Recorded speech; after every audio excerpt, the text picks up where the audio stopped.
favorite color is purple. And I've accumulated a lot of purple art supplies in my time, and I thought, what if I draw a picture using every single one of them? What could possibly go wrong? So last Tuesday was my birthday, and Casey Golden sent me the cutest box of purple art supplies. And I need to show you this because she put so much time and detail into it, and it was just such a joy to open. And she puts that same dedication into her own YouTube channel, so be sure to check her out. Anyway, she more than doubled my purple art supplies, so this is what inspired me to create this illustration using just purple. The first challenge was deciding what to draw. There aren't a lot of naturally purple things in this world. I mean, trust me, I've Googled it. You've got grapes, violets, this bird I found out about called the purple honey creeper, and like a few other things. So I decided to draw all of my purple things. Like I have this flower pot thing that's like a watering can, but I use it to hold art supplies. My sweatshirt is purple. My Doc Martens that I splurged on for my birthday are purple. My headphones, my computer, my extension cord, my socks. I own a lot of purple things. In the end, there's only one thing left to draw if I'm going to be drawing all of my purple things, and I guess it's me. So now that I have a plan, I surrounded myself with all my purple pens and pencils for inspiration, and I went to town. I started with my trusty purple Colorase pencil because I can't sketch in a regular pencil because it's not purple, and I made a quick thumbnail, which I sort of just figure out the layout of what I'll be working with and make sure that there's room for all of my purple stuff. So and once I was happy with that, it was time to jump into the illustration. Using that same pencil, I just loosely sketch out everything and make sure it fits on the paper, make sure everything's laid out properly, and then I start adding in details to things like my boots and my headphones.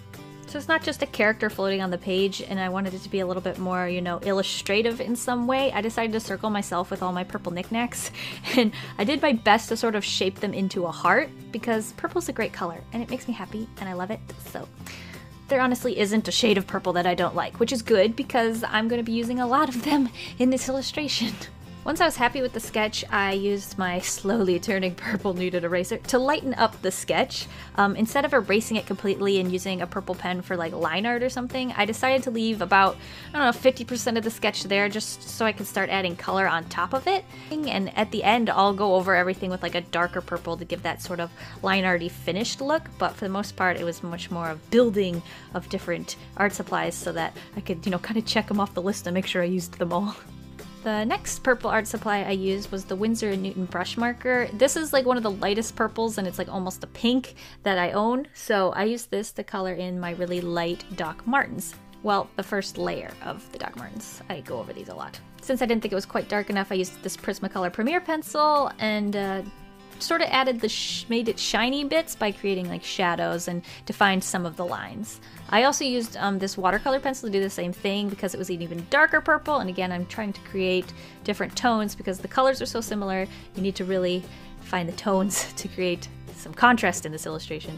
After that, I thought the boots were still too pink, which is weird because it's purple, but so I went over them again with this purple Zig Writer to try and create the shiny look. Again, I just left some of the parts that shiny pink color and darkened others to make it, you know, I'm trying to make it look shiny. That's what I'm trying to say. Okay. One of the things Casey sent me was this metallic jelly roll pen, and it is just so dark and beautifully purple. So I used this to draw in the shoelaces and like other details on my boots. My sweatshirt is a very particular purple, and I needed it to be so in this drawing so that it was, you know, my sweatshirt. And there was only really one pen for this job, and that was this Chocola marker. It's actually for drawing on dry erase boards and like glass and stuff that you can like wipe off, but I mean, I gotta do what I gotta do. I gotta use everything, right? I filled the entire sweatshirt with this, and I really liked the chalky texture it added to the drawing. It like, I don't know, you know, it gives it that mixed media feeling. I used this Progresso in dark violet to sketch out my computer, which I'm quite proud to say is this HP Omen that I got for a spanking good deal in an open box. Eek. Keep your eyes out on those things, guys. It's a great way to get a computer. But the color purple and like good deals are just both things that make me very happy. And the chassis of my computer is black, but it has these like schmancy like LEDs on the front that are, like, you can set to glow purple, and of course I have, so purple things. Yay! To add details to my computer, I used the Stabila Point 88, which I thought looked really good in like used along with the Progresso pencil. Like the two colors just really complemented each other. I used this Tombow brush pen, which is another beautiful purple color. Oh my goodness. It almost completely matches my weird watering can pot art supply holder thingy. So I colored it in with that. Well, I colored that in with this. And a few of like the flowers that are in other knickknacks that are around me that are just my abundance of purple pens. They all really looked good in this color. I used the Staedtler Triplus fineliner, which, oh, I like this color a lot too. I used this to line a bunch of like different purple things that I had already colored. I really like the contrast between this purple color and like the other purples, because this one's like a more red and those ones are more blue, and I really like the way those look together. I used this another thing from Casey, the Academy watercolors in purple. And I used this out to basically color anything that I didn't want to be too purple. Like skin. I also colored like the shorts and the hair, but I get a lot more touch-ups with that later. And watercolors is definitely becoming one of my favorite mediums just because of how many different tones you can get out of one pan or one tube, and like, you know, with adding more water or less water and all those sorts of things. Like, they're just really fun to experiment with. So I took full advantage of that and was able to add like blushies and blend those out on the cheeks and the knees. So that was really fun. Also, I used this gouache for the first time. I colored in all the purple boxes with this. I've only used gouache like once, so this was still very experimental for me. But it was really fun, and like learning to use the gouache and seeing how it interacts with more water or less water or no water. And I really like the style that these boxes ended up in, like the colors and the way it's shaded, even if it doesn't really fit the rest of the piece. But I mean, maybe in a way, the fact that it doesn't match the rest of the piece is what makes it all fit together, right? I also used the gouache to like shade other things in this piece, so that were like starting to get lost because there wasn't enough contrast. So I darkened those up, like the hair and my computer.